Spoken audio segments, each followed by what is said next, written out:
This is Heart Rhythm TV. I'm Clinton Thurber. This is our segment for Fellows in Focus today. Here we are at the booth at FHRS 2021, joined by Dr. Prystowsky, who really needs no introduction, but just very briefly, he's the director of the Cardiac Arrhythmias Service at St. Vincent's in Indianapolis. He has contributed mountains of literature and contributions to our field, many peer-reviewed publications, textbook chapters, and was also co-director of the MUST trial back in 1999, which obviously has improved our understanding of non-sustained VT and risk factors for those patients. So thank you, Dr. Prystowsky, for joining us today. Clint, it's a pleasure to be here. Great. So a couple questions. Fellows and early career EPs don't have the same perspective of the history of our field of EP that you've enjoyed and picked up over the years. One thing I wanted to ask in particular was the concept of automatic defibrillation for patients as a primary prevention strategy for sudden cardiac death. Very early on, that didn't have so much traction, and it was on your radar a little bit before it became mainstream and broadly accepted.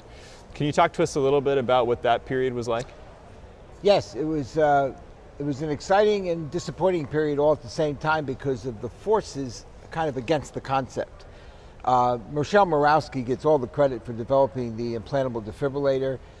Prior to that, we were doing all these EP studies, trying to see if drugs worked. In the end run, that was what the MUST study taught us, that serial EP pharmacologic testing, which was the thing of my day. Many of those papers you mentioned were published in that area, as were many top labs. And we found out through the MUST study that the only thing that really saved lives for people at risk, primary prevention, was a defibrillator. But the story behind a defibrillator, not only did Morawski run into incredible headwinds, very famous editorial sort of against it by the late Bernie Lown. Then once it was actually approved around the mid-'80s, we wanted to get involved quickly in it, and we were lucky enough to get involved there. It was approved. But trying to convince people that putting in a defibrillator as a primary prevention was a struggle. And frankly, it's still a bit of a struggle. But in the early days, I mean, it really was hard. So you would have this life-saving capability available and a fairly reluctant audience. And that wasn't just internists, that was cardiologists who would look at all these studies, even though they're randomized prospective, and say, whatever. So it was hard. And I was one of the proponents and hitting people on the trail. In my own group, I would have reluctance. So it was hard, and I would tell you it's still hard. If you kind of look at any institution in the country, you'll find that probably less than 50% of people who meet guideline criteria actually have an implantable defibrillator. So you probably have patients in your own that you've seen where their life was saved with a primary prevention device. Absolutely. But its acceptance has been a struggle, to be frank. It's been a struggle because you're giving somebody something that's invasive, that costs a lot of money, and they have no symptoms. Think about it. So it's not like I'm going to be benefited. You know, it's an emergency room in your chest in case you need the emergency room, but if you don't, like, why'd you put it in me? So anyway, I'm happy that at least the early days are over and it's more accepted, but I think we still have a long way to go, and I'm expecting your generation to take it to the next level. Yeah, it's funny you mentioned the resistance. Even now, some patients are like, I've never had that rhythm before. What do you mean I need this big piece of hardware in my body? So certainly a lot of work for us to do. You guys are going to have to pick up the mantle. Yeah, right. So kind of along that vein, in the same way, EP studies and mapping out arrhythmias is very different today than when you were training and in some of those earlier days. I've heard you mention before mapping out arrhythmias in the OR with surgeons. And you did some of that in your training with Dr. Gallagher and those folks. Can you talk a little bit about what that was like for those of us who aren't familiar? Yeah, that was actually a very exciting part of the early days of EP. I wasn't sure what I wanted to do when I was finishing my internal medicine training. I knew I wanted to be a cardiologist, and I was toying with the idea of I wanted to be this new field of an arrhythmia specialist. They really, what are you going to do? They had a single chamber pacemaker, you know, they didn't have defibrillators. You had quinidine, procanamide, disopyramide, Norpace wasn't even there. You had a single beta blocker, so like, what good are you? A trinket on somebody's charm bracelet, right? So what can you do? But Duke was offering therapy, right? Duke was offering taking you to the OR and curing your WPW. So I went to Duke. I did a year of basic science there. It was part of the Duke program. And then I had the great advantage to have John Gallagher as my mentor. But not only John Gallagher, Will Seeley was still there. So he is the man who started the entire field of non-pharmacologic treatment for arrhythmias.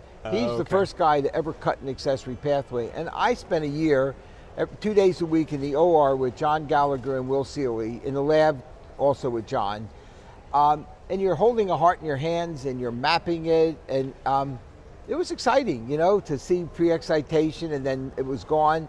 So the concepts developed there because you could correlate things were remarkable. I mean, it was like the heyday, right? So any new observation you made suddenly was published because it was all new. It's all new. And exciting. So, and I learned so much about the anatomy of the heart, how the heart was activated, the principles that I've used my entire career because I had the advantage of actually being there, heart in your hand, mapping them out, learning what a bundle looked like, what a normal heart looked like, with pre-excitation.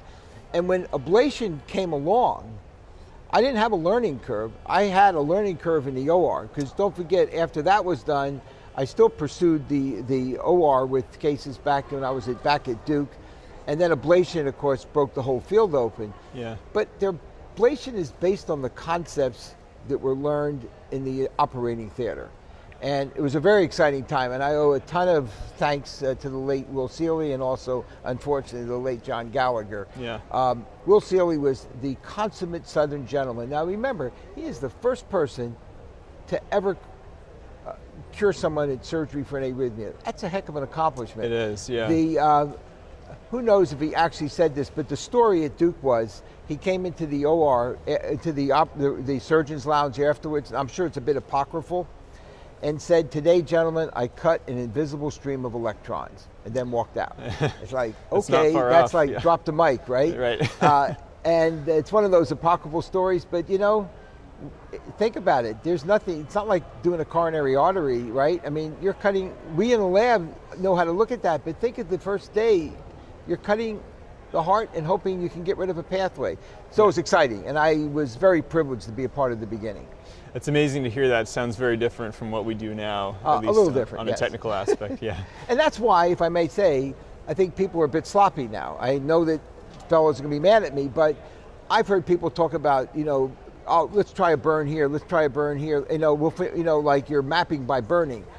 Not in my lab, you know. Right. In my lab, you find the site and you hopefully get one burn and you take care of business. When you took someone to the OR, you sure as heck better have known where that pathway was, or if there were two pathways. And if you didn't, and you warm the patient up and they're out of the OR and there's a delta wave there, you got some trouble on your hands. Oh yeah, I bet. Learning by burning didn't happen back then. Learning by burning is a bad term. Great. Well, thank you so much, Dr. Prystowsky, for joining us. That was excellent. That's going to be great content for our fellows and others who are interested. This is Heart Rhythm TV. Well, thanks for joining us.